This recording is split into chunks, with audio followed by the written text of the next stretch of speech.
Medusa is possibly one of the most misunderstood women in mythology. Everybody tells a different story about her, and she's a symbol for many different subjects across cultures and interpretations.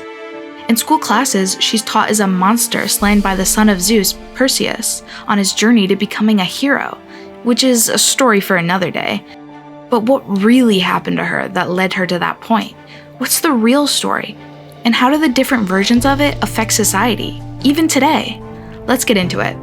But before we do, hit that subscribe button and give this video a thumbs up.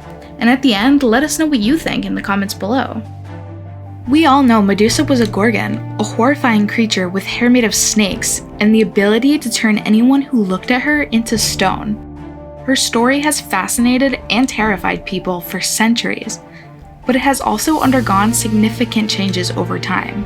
And these changes reflect the way that the world and our society have adapted around them. In the earliest Roman versions of the myth, Medusa was a beautiful, sought-after woman who had everyone, guys and girls, throwing themselves at her.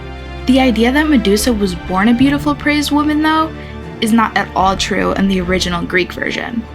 In that version, according to the Hesiod's Theogony, she was one of the three beastly sisters born into Phorcys, the god of the dangers of the hidden deep, and Ceto, the goddess of sea monsters. That means, in the original Greek version, she was already a monster at birth. Back to the Roman version. She really was the most beautiful woman in the world. Even the Greek concept of earth personified, Gaia, wanted her. But the thing is, Medusa was not interested in pursuing any of the beings that offered themselves to her. This is because, at the time, Medusa was serving as a priestess to Minerva, the virgin goddess of purity, wisdom, and strategic warfare, among many other specialties. Now, let's clear something up. Many versions of this tale are told with Athena as the all-powerful goddess, but little known fact, Minerva is her Roman-named counterpart, which she's less known by. But we're going to be referring to her as Minerva in this video to keep everything in line with the Roman interpretation done about 700 years later by Ovid, the poet that brought it to life, and to find the story that people connected to. But before we get back to Medusa, if you're enjoying this video, please subscribe to our channel. Was Medusa a betrayer, or was she actually a victim? According to the Romans, Medusa lived for Minerva. She took a vow of celibacy in her worship and wanted to remain untouched by men forever. She lived in the temple, and even though she was the most beautiful woman on earth, she was dedicated, much to the disappointment of the crowd of creeps that surrounded the temple daily trying to get to her. However, all this attention caused Minerva lots of jealousy, and tensions began to grow in the temple. Now, you may have heard this god referred to as Poseidon, but for the same reason as Athena and Minerva, we're going to be referring to him as Neptune, his Roman counterpart. Neptune is Minerva's uncle, and for context, they have been feuding forever, ever since Minerva stole a city of worshippers from him. Ever heard of Athens? That legend is for another day.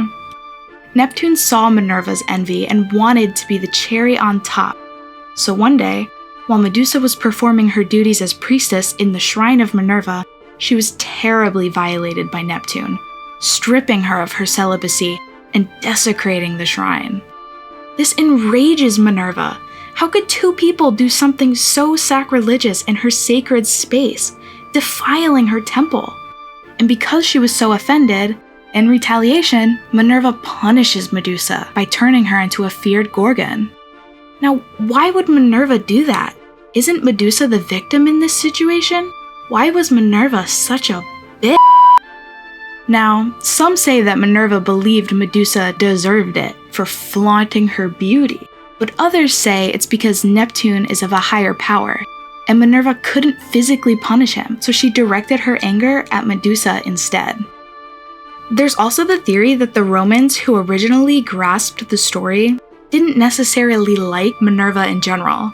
She played a role in protecting the Greeks during the Trojan War, which was a major sore spot for the Romans who were at war with the Greeks. And it doesn't help that the Roman poet Ovid was also known to have a problem with authority, which is another thing that could have affected his interpretation of the gods, who were authoritative figures in society at the time.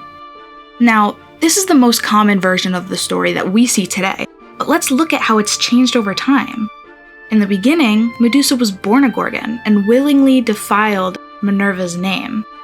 Later on, Medusa was born a perfect woman and was turned into a Gorgon after being forced to defile Minerva's name by Minerva's feuding uncle Neptune. But what about now? Why did Medusa's story change so dramatically over time? One possible explanation is that the ancient Greeks were trying to make sense of the world around them. Medusa's power to turn people to stone may have been a way of explaining the natural phenomenon of petrification, such as the fossils that were found in the ground. Another reason for the change in Medusa's story may have been the way that women were portrayed in ancient Greek society.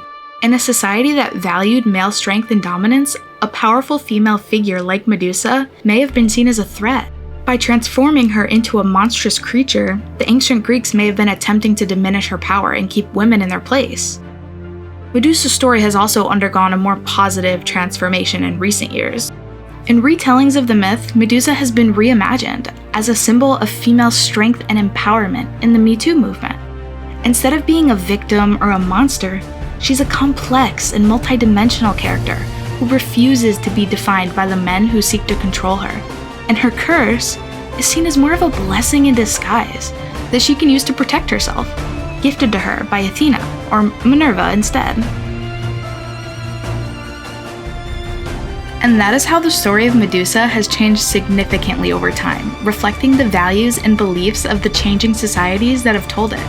From a monster to a victim, and now to a symbol of female strength, Medusa continues to fascinate and inspire us, reminding us that even the most terrifying creatures can have hidden depths and unexpected qualities that have yet to be discovered. Thank you for watching our video, and if you've enjoyed it, please hit that subscribe button below, and check out our channel for more on all things legends.